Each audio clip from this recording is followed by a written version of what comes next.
تھے کہ ہندوستان کا بڑا طبیب خلیفہ منصور کے پاس آیا اور اپنا علم، فہم، حکمت بیان کرنے لگا اور علم طب کے بارے میں پورے دربار کو باتیں بتا رہا تھا اور یہ کہہ رہا تھا، کیا تم مسلمانوں میں مجھ سے بڑا عالم ہے؟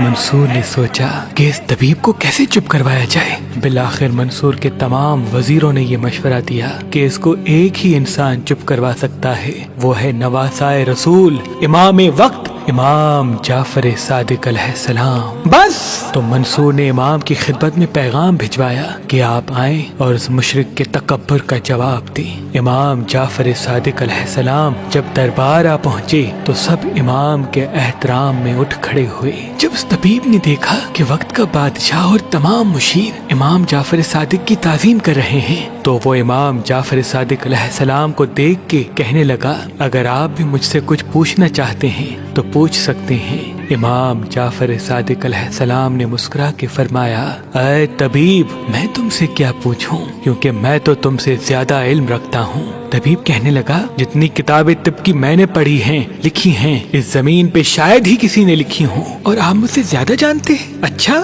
تو بتائیں آپ کے نزدیک طب کیا ہے؟ کسی انسان کا علاج کیسے کیا جائے؟ امام جعفر صادق علیہ السلام نے فرمایا، اے طبیب، جب کسی بیماری کا غلبہ ہو تو اس کا علاج ضد سے کرنا چاہیے، یعنی خشک کا تر سے، گرم کا سرد سے، سرد کا گرم سے، اور ہر حالت میں اللہ پر یقین رکھنا چاہیے۔ یاد رکھ کہ معدہ تمام امراض کا گھر ہے اور پرہیز تمام دوائیوں کی دوا۔ انسان جس چیز کی عادت اختیار کر لیتا ہے تو اس کے مزاج کے موافق اس کی صحت کا باعث بن جاتی ہے۔ تو وہ طبیب پوچھنے لگا، بلا شبہ یہ سچ ہے، یہ باتیں آپ نے کہاں سیکھی؟ امام جعفر صادق علیہ السلام نے فرمایا کہ میں نے اپنے بابا سے، انہوں نے اپنے بابا سے، انہوں نے اپنے بابا سے، انہوں نے اللہ کے رسول سے، اور انہوں نے اللہ سے سیکھی۔ وہ طبیب کہنے لگا، بلا شبہ یہی اصل طب ہے۔ امام جعفر صادق علیہ السلام نے جب اس کا تکبر دیکھا تو فرمانے لگے، اے طبیب، کیا میں تم سے کچھ سوال کروں؟ وہ طبیب کہنے لگا، ہاں ہاں کیوں نہیں۔ امام جعفر صادق علیہ السلام نے فرمایا،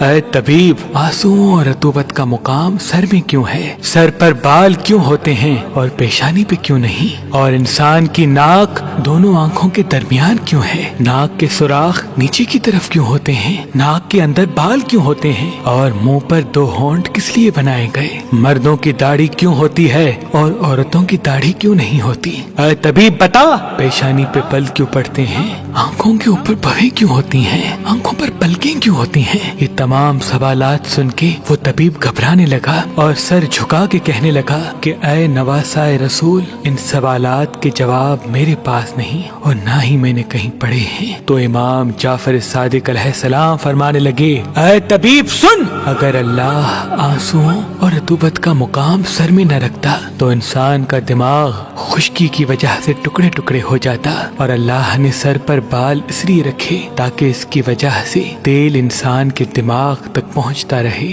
اور بہت سے فاسد مادے دماغ سے باہر نکلتے رہیں تاکہ دماغ شدید گرمی یا شدید سردی سے محفوظ رہے۔ اور پیشانی پہ بال اس لیے نہیں ہوتے کیونکہ اس جگہ سے آنکھوں تک نور پہنچتا ہے اور اللہ نے اس جگہ کو سجدے کے لیے منتخب کیا، اور پیشانی پہ بل اس لیے آتے ہیں تاکہ سر کا پسینہ آنکھوں تک نہ پہنچے یا پسینہ شکنوں میں ٹھہر جائے اور انسان اس کو آسانی سے پہنچ لے۔ آنکھوں پر بھویں اس لیے ہیں تاکہ تیز روشنی آنکھوں کو تکلیف نہ دے، اور آنکھوں پر پلکیں اس لیے ہیں تاکہ انسان تیز ہوا اور مٹی سے آسانی سے اپنی آنکھوں کی حفاظت کر سکے۔ اور اللہ نے ناک کو آنکھوں کے بیچ میں اس لیے رکھا تاکہ متناسب لگے، اور ناک کے سوراخ نیچے کی طرف اس لیے رکھے تاکہ دماغی رطوبت ناک کے وسیلے سے آسانی سے خارج ہو سکے، اور کھانے کے وقت جو غذا انسان کھانا چاہے جب وہ منہ کے قریب آئے تو ناک اسے آرام سے سونگھ سکے کہ یہ غذا کھانے کے قابل ہے یا نہیں۔ اور ناک کے سوراخ کے اندر بال اس لیے پیدا کیے تاکہ ہوا میں موجود مٹی فوراً اندر نہ جا سکے۔ منہ پر ہونٹ اللہ نے اس لیے رکھے تاکہ دماغ سے جو رطوبتیں منہ تک پہنچے وہ رکی رہیں، اور کھانا بھی انسان کے اختیار میں رہے، جب چاہے پھینکے جب چاہے نکل لے۔ اور مرد کی داڑھی اس لیے ہوتی ہے تاکہ مردوں اور عورتوں میں تمیز رہے، اور عورتوں کی داڑھی اس لیے نہیں ہوتی تاکہ عورت کا چہرہ صاف ہو، پرکشش ہو، اور میاں اور بیوی کے درمیان محبت بڑھے۔ اے شخص، اگر عورتوں کے چہرے پہ داڑھی ہوتی تو ان کا